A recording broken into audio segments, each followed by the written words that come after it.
¿Qué tal? ¿Cómo estáis? Bienvenidos un día más a Así fue la semana, el programa en el que os recordamos las noticias más destacadas que han ocurrido en la provincia de Zamora durante los últimos 7 días. Y unos últimos 7 días en los que aquí en Zamora compartimos una noticia a nivel internacional, que es la muerte del Papa Francisco, que ha sacudido, como decimos, el mundo entero y por supuesto también aquí en Zamora capital. Concretamente hablamos de la diócesis de Zamora, donde a las 12 de la mañana del pasado día lunes lo que pasó fue que empezaron a sonar todas las campanas de todas las iglesias disponibles, en este caso en la diócesis de Zamora. Así que vamos a ver cómo se ha vivido esta noticia y también el mensaje que ha dado el representante de la diócesis de Zamora, el obispo de Zamora, en el día del lunes. La diócesis de Zamora lamenta el fallecimiento del Papa Francisco. El obispo Fernando Valera se ha unido al sentir de la Iglesia y ha invitado a toda la comunidad diocesana a orar por el eterno descanso del que ha sido durante 12 años el pastor de la Iglesia Universal y obispo de Roma. Con gran dolor he recibido esta mañana la noticia de la muerte del Papa Francisco, el Papa que me nombró obispo de Zamora, el Papa que sabía de nuestros problemas y de nuestras esperanzas, el Papa apasionado del Evangelio, humilde, cercano a los pobres y marginados, con una profunda experiencia de Dios, el Papa discípulo del Señor, Padre y Pastor, que Jesús resucitado lo conduzca al seno del Padre de la Misericordia. El Papa Francisco, 266 sumo pontífice y jefe del Estado de la Ciudad del Vaticano, tuvo cierta relación con Zamora. Se puso con honor la capa parda listana de honras y respeto en el año 2018, cuando una delegación de zamoranos llevaron esta típica prenda al pontífice. Delegación encabezada por la entonces presidenta de la Diputación, Maite Martín Pozo. El viaje fue inolvidable, la verdad es que fue una oportunidad que nos dio la Asociación APECA de promoción de la capa listana, fue de ellos la iniciativa de regalarle la capa listana al Papa Francisco. Nos acogió con muchísimo cariño, la verdad es que le gustó mucho y le encantó que se le hiciera entrega de la capa, se la puso allí mismo, se la colocaron, decía pesa, esto pesa mucho, ¿eh? Muy bonito y muy emotivo, fue una de estas experiencias inolvidables y de los que agradeces que pues por razón del cargo hayas podido estar allí. La verdad es que lo sentí como un privilegio poderle estrechar la mano a su santidad. Te transmitía una sensación de paz según te agarraba la mano y de serenidad que al final se te olvidaba casi la mitad de las cosas que te había dicho, pero viene una persona con nosotros muy sencilla, muy cercana y muy humilde. Ayer mismo el Papa impartía la bendición Urbi et Orbi, con la presencia en la plaza de zamoranos, entre ellos una familia de la capital que ha compartido con nosotros estas imágenes de ayer mismo. La Junta Pro Semana Santa de Zamora también se ha sumado al luto con gran tristeza por la muerte de un hombre que han calificado de inspirador, humilde, revolucionario y defensor de la justicia social. Las campanas de todas las iglesias de Zamora se han sumado a la despedida, repicando a las 12 del mediodía en señal de duelo. Y ahora que, bueno, hemos conocido esta noticia que le estábamos contando desde el principio, pues la muerte del Papa, pues empiezan a salir anécdotas, bueno, todos esos encuentros que ha habido de zamoranos con el Papa, cuando se puso la capa alistana, cuando se le dio una réplica de la catedral, bueno, una serie en general de anécdotas que se han vivido y que se han contado y que han salido a la luz también de nuevo estas semanas, que han salido otra vez de nuevo a relucir. Una de ellas es el solideo que tenía una pareja de zamoranos que guarda y que es del Papa, y que fue precisamente en una visita muy especial al Vaticano, porque tuvieron la oportunidad de celebrar sus bodas de oro con una misa del propio Papa Francisco, y como decimos, guardan su solideo.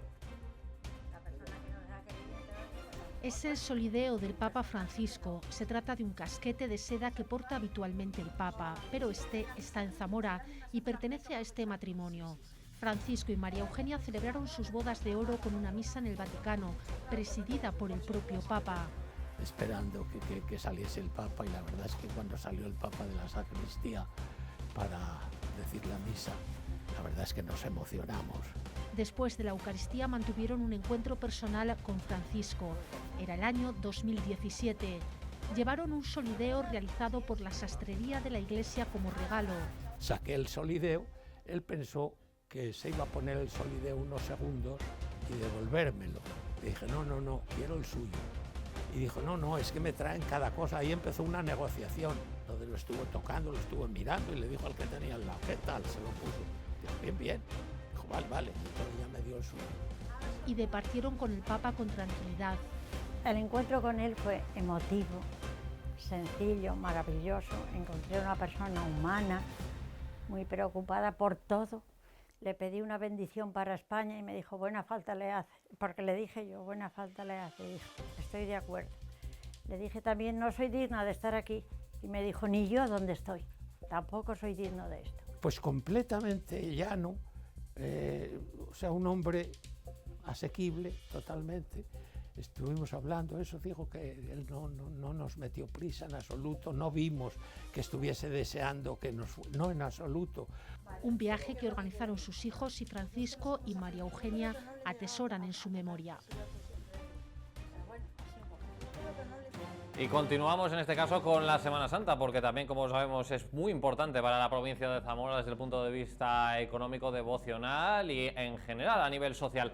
Como decimos, ha terminado la Semana Santa. Recordemos que el pasado domingo fue el domingo de Resurrección. Se hacía un pequeño balance de cómo había sido la Semana Santa zamorana y en general coinciden en que ha sido una buena Semana Santa. En general han salido prácticamente todas las cofradías a la excepción de dos y aseguran que ha sido una Semana Santa muy positiva. Lo decía su presidente Israel López.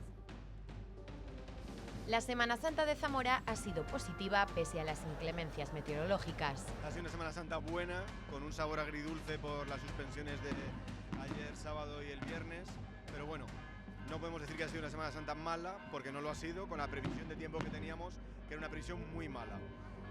Hemos ido salvando todas las semanas de cofradías, incluso aplicando recortes de recorrido, pero han podido salir a la calle. Estamos en la situación de la primavera. Un cambio de viento te puede meter una nube, esa nube puede echar mucha agua y puede afectar a un recorrido procesional. Por lo tanto, tenemos que tener una valoración muy positiva porque han podido salir prácticamente todas.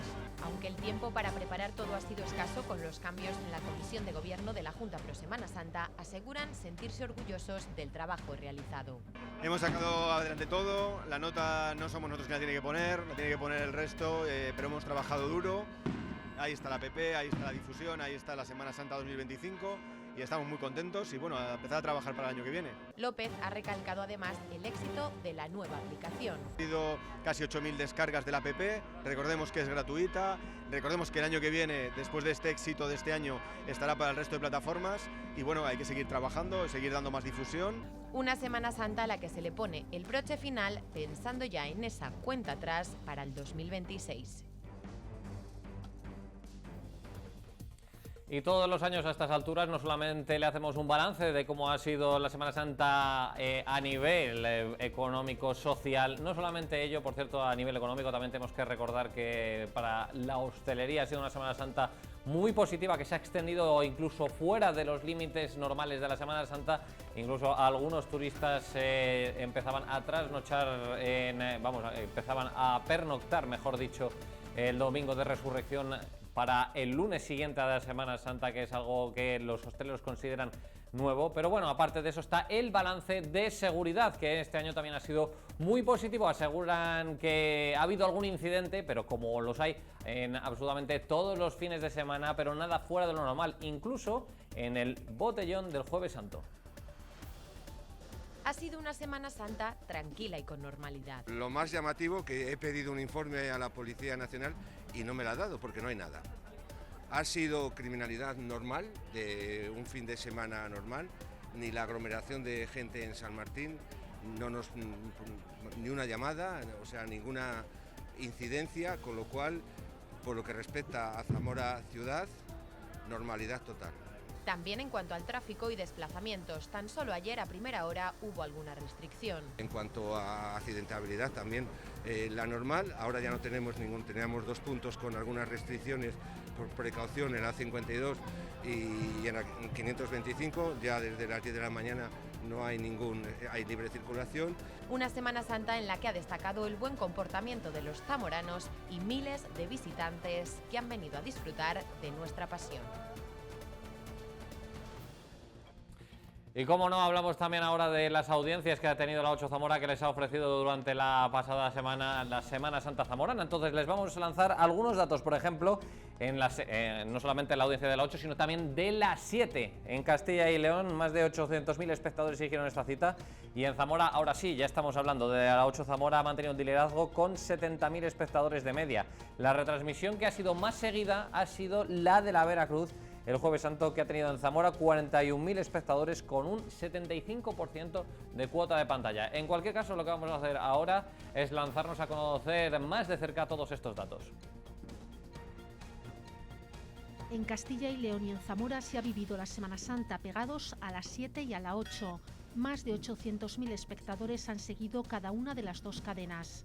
El viernes 11 de abril, la 7 ofreció dos procesiones, una de ellas el Santísimo Cristo del Espíritu Santo de Zamora, con más de 41.000 espectadores. La 8 alcanzó su mejor dato histórico en esta Semana Santa. La 8 Zamora ha logrado reunir más de 81.000 espectadores ante la televisión durante los días de Pasión. Especial seguimiento ha tenido la retransmisión de la procesión de la Cofradía de la Veracruz, el Jueves Santo, con 41.000 espectadores, lo que supone un 75% de cuota de pantalla. El Viernes Santo por la noche, Nuestra Madre de las Angustias logró el 38% de share. La primera ola de 2025 del Estudio General de Medios, que analiza las audiencias en los meses de febrero y marzo y se ha publicado esta mañana, reafirma el liderazgo de Castilla y León como medio de comunicación autonómico con mayor audiencia en Castilla y León, 3 veces superior a los demás soportes autonómicos. La 8 Zamora mantiene una media de 70.000 espectadores. La apuesta por la información regional y local de cercanía y los contenidos producidos íntegramente en Castilla y León han vuelto a situar a Castilla y León Televisión como el soporte referente en la comunidad con la mayor cobertura en el territorio.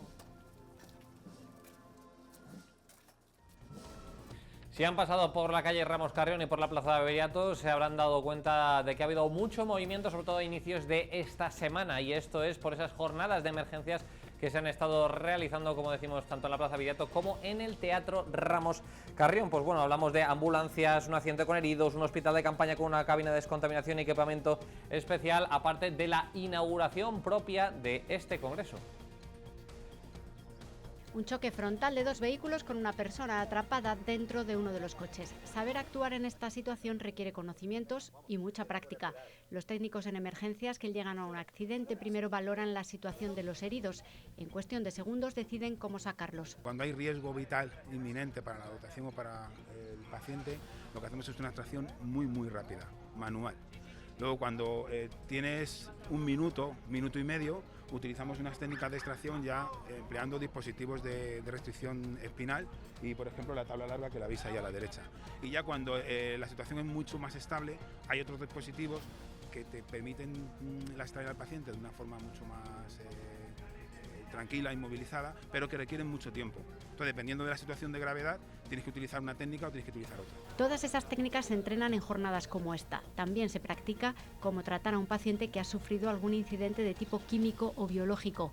Utilizan cabinas de descontaminación especiales, pero primero es fundamental su propia protección. Que hay un producto que hace daño al paciente, nos hace daño a nosotros. Entonces aprendemos a trabajar con esos equipos, tanto física como psicológicamente, porque al final meterte dentro de un traje en el que hace mucho calor, en el que la temperatura corporal sube mucho, en el que no estás cómodo, por así decirlo, pues psicológicamente tienes que aprender a convivir con esa situación. En caso de que haya un siniestro más grave o con múltiples víctimas, se monta incluso un hospital de campaña.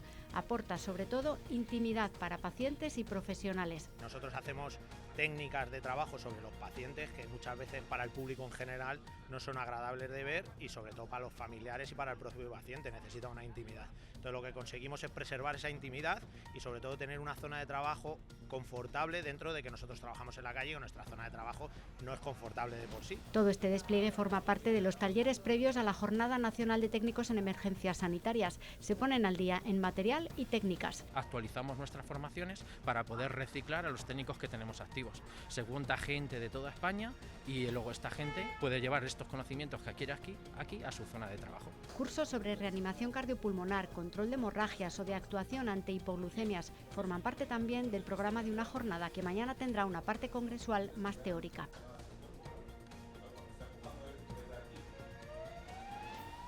En la gran mayoría de las ambulancias trabajan 2 técnicos en emergencias sanitarias. Eso los convierte en el primer recurso en llegar a un paciente en más del 80% de los casos para atender situaciones que dependen de la agilidad de su actuación. Pero su formación de grado medio limita su trabajo. Llegamos mucho más rápido, accedemos mucho más rápido al paciente. En base a esto, el técnico tiene unas competencias que están a día de hoy muy limitadas y en patologías tiempo dependientes, en muchas situaciones, no tiene capacidad de actuación, con lo que estamos bloqueados y damos menos posibilidades de vida o de secuelas a nuestros pacientes. Una reclamación que se da de bruces con el desconocimiento sobre su labor. Por eso dar a conocerla es uno de sus principales objetivos. Javier García lo hace a través de su cuenta en la red social X. Lo hace con contenido técnico, pero también con mensajes más sencillos para el público general. La sociedad nos conoce más como los conductores, ¿no?, que como los técnicos en emergencias sanitarias. Y bueno, y la conducción es tan solo una ínfima de las funciones que tenemos dentro de la ambulancia. Intento hacer ver a la ciudadanía, bueno, pues que realmente casi el 80% de las ambulancias que ven circulando por ahí, pues están tripuladas únicamente por los 2 técnicos en emergencias sanitarias. Y resuelven pues de manera autónoma más del 80% de todos los avisos que se generan en el contexto prehospitalario. Otra de sus labores es atender las llamadas que se hacen al 112. Sandra Tejero es jefe de equipo del Centro Coordinador en Madrid. En su experiencia al teléfono, casos poco habituales como un parto. Fue bastante complejo y bastante caótico. Ante los nervios y la tensión que hay al otro lado de la línea, es fundamental transmitir tranquilidad. Empatizar con ese interlocutor, con ese paciente e intentar, ¿no?, calmar, intentar dar buenas actitudes para poder realizar lo mejor posible para el paciente. Modos de afrontar situaciones al límite que también se entrenan y se preparan con cursos de formación como los que complementan esta jornada que se ha celebrado en Zamora durante 2 días. Más citas. El lunes se celebra el Día Internacional de la Salud y nosotros lo que hemos hecho es aprovechar esta efeméride, esta cita, pues para visibilizar también ese problema y lamentablemente hablando con personas que no gozan de tanta salud y precisamente estamos hablando de un enfermo de SUDEC, que es Javier Quintana, una enfermedad rara que, como decimos, se llama síndrome de SUDEC, que es un trastorno crónico que aseguran produce mucho dolor. Javier Quintana es un zamorano que vive en Fuentes Preadas. Hace algo más de 5 años le diagnosticaron una enfermedad rara, el síndrome de SUDEC, un trastorno crónico caracterizado por dolor intenso y duradero, generalmente en una extremidad, que suele ocurrir después de una lesión o cirugía. Es un dolor que es continuo, 24 horas al día. Es muy doloroso porque no te deja dormir, el roce de una sábana es... El roce de la sábana es como si te pasaran cristales por una calcetilla. No te digo nada, son cristales, como si te estuvieran rascando con cristales. Javier se partió el hueso calcáneo en el pie, lo operaron y a partir de ese momento cambió totalmente su vida. Ha tenido que dejar el trabajo, el dolor, asegura, es constante. A los 3 años lo volvieron a operar y fue de mal en peor. El tratamiento que me dieron fue un bloqueo simpático en la columna, en la L4, y dura 3 meses. Es un morfológico, es una morfina que te duerme en el nervio prácticamente de la pierna entera y dura 3 meses. En el siguiente mi cuerpo ya no aceptó esa medicación, entonces a mí no me hizo nada. Y ahora lo único que tengo es dolor continuo. Cuando camino, hay días que puedo caminar más me refiero, más tiempo, media hora seguida y tengo que pararme, y días que no te apetece ni salir de la cama. Pertenece a la Asociación de Enfermos de este síndrome y espera que se apueste más por la investigación para casos como el suyo. No hay nada. De momento consenso no hay. Hay muchos que se piensan que esto no es, que no existe o que debe derivar de otra patología o de otra cosa, porque son dolores al fondo. Y en realidad es el sistema nervioso que se daña por lo que sea, no se sabe por qué, porque no hay investigación. Y los tratamientos a la hora de farmacología es una aventura. Van probando y lo que te venga bien te lo quedas y lo que no, lo cambiamos. No hay datos certeros del número de personas con esta enfermedad. Se calcula cerca de 150 afectados en España. Casi la mitad de todas las operaciones monetarias que se realizan en la provincia de Zamora son en metálico, pero tenemos que hablar de las otras, del otro porcentaje, y es que estamos hablando pues de todas esas operaciones que se realizan no solamente con tarjeta de crédito, sino también incluso ahora de manera más novedosa con el propio móvil. Lo que hemos hecho es salir a la calle para preguntarle a la gente sus hábitos y qué opinan precisamente de que ahora se utilicen tanto otros métodos de pago distintos al efectivo. El dinero de plástico gana usuarios cotidianos en los hábitos de compra. Por comodidad, por no llevar tanto dinero en el bolso, sí que es verdad que depende de la cantidad, pago con tarjeta. Es mejor pagar con tarjeta. Yo estoy acostumbrado a pagar con tarjeta. Muchos días que más del 50% va en pagos con tarjeta y móvil. Porque el pago con el móvil cada vez tiene más adeptos. Bueno, es más práctico el móvil, por así decirlo, porque lo sacas y al momento está la tarjeta guardada. Aunque es una tecnología que no ha calado del todo. No me gusta a mí lo del móvil. Las tecnologías, es que no soy yo muy buena para las tecnologías. No he llegado a eso, yo ya he llegado tarde. O sea que eso ya no me va. Yo lo justo, el móvil lo justo para hablar. Eso sí, lo que no desaparece de nuestras carteras es el efectivo. Sí, cuando es más cantidad pago con tarjeta. Si es menos cantidad, pago con dinero. En cantidades cortas, en un café también han pagado con tarjeta y en cantidades grandes pues también. Pero bueno, yo creo que se está tirando más la gente a efectivo otra vez. Me gusta, ya te digo, llevar en efectivo también dinero. Para pagos más pequeños. Si llevo efectivo, suelo pagar en efectivo. Pero hay veces que no me pillas ni con un euro. Un efectivo que, según el estudio del Banco de España, sigue siendo el modo de pago en el 57% de las compras en las tiendas físicas. Y más encuestas. Ahora hablamos del nivel de inglés que tienen los zamoranos. Concretamente vamos a hablar de los datos que hay en Castilla y León. Hay una de cal y una de arena. No son positivos en el sentido de que en general todos los castellano-leoneses sacamos un 2 sobre 10 en inglés, pero la gente que maneja el inglés sí que aprueba con un 5,8. Por eso decimos una noticia positiva, una negativa, una de cal, una de arena. Nosotros hemos salido por la calle también a preguntar a los zamoranos pues qué hábitos de inglés tienen y qué opinan de estos datos que les acabamos de contar. El inglés cada vez más necesario. De hecho, según unos datos de un análisis independiente realizado por Preplu Business, el 34% de los castellanos y leoneses utiliza el inglés para comunicarse, sobre todo por las personas jóvenes. La verdad es que hoy en día, para la sociedad que vivimos, me parece bajo. Básicamente porque necesitamos hoy en día para cualquier trabajo, ya te lo exigen el inglés. Mi experiencia, yo es que el inglés nunca me ha gustado mucho. Siempre me ha costado, vamos, en el colegio siempre me costaba, siempre me ha costado. Pero lo veo necesario para todo. En nuestra comunidad, los que pueden hablar inglés aprueban con una nota promedio de 5,9 sobre 10. No obstante, cuando hablamos del global de la comunidad, la calificación cae hasta el 2. En este caso, empujada por las personas ancianas. Teniendo en cuenta que es una población envejecida, que antes no era tanto el inglés lo que se estudiaba como el francés, por ejemplo, y que el inglés es una cosa más reciente que se empieza a dar en los colegios como la primera opción de otra lengua. Normal que él siga siendo un porcentaje bajo, pero supongo que seguirá subiendo con los años. Es una asignatura pendiente, pero en cualquier caso los datos de Castilla y León no son los peores de España, ni mucho menos. Extremadura registra los niveles más bajos, seguida de Murcia y Castilla-La Mancha. En Zamora los jóvenes aseguran que la mayor parte de su conocimiento del inglés no proviene de la educación tradicional, sino que lo han aprendido por su cuenta. Creo que desde pequeños se nos enseña inglés, pero creo que se enseña mal. Y casi todo mi conocimiento viene pues ver series en inglés, jugar videojuegos y cosas de esas. Sí que fui a clases particulares, pero solo muy pequeño, y luego se me ha dado bastante bien, he sacado buenas notas. Sí que es cierto que he aprendido más cuando he ido al consorcio o a alguna escuela que en el propio colegio, porque el colegio al final son conceptos básicos y la pronunciación y eso tampoco se centran tanto, sino más al tema de escribir y el saber leer, punto. Un estudio del que se desprende que con el paso de cada generación el dominio del inglés es cada vez mayor.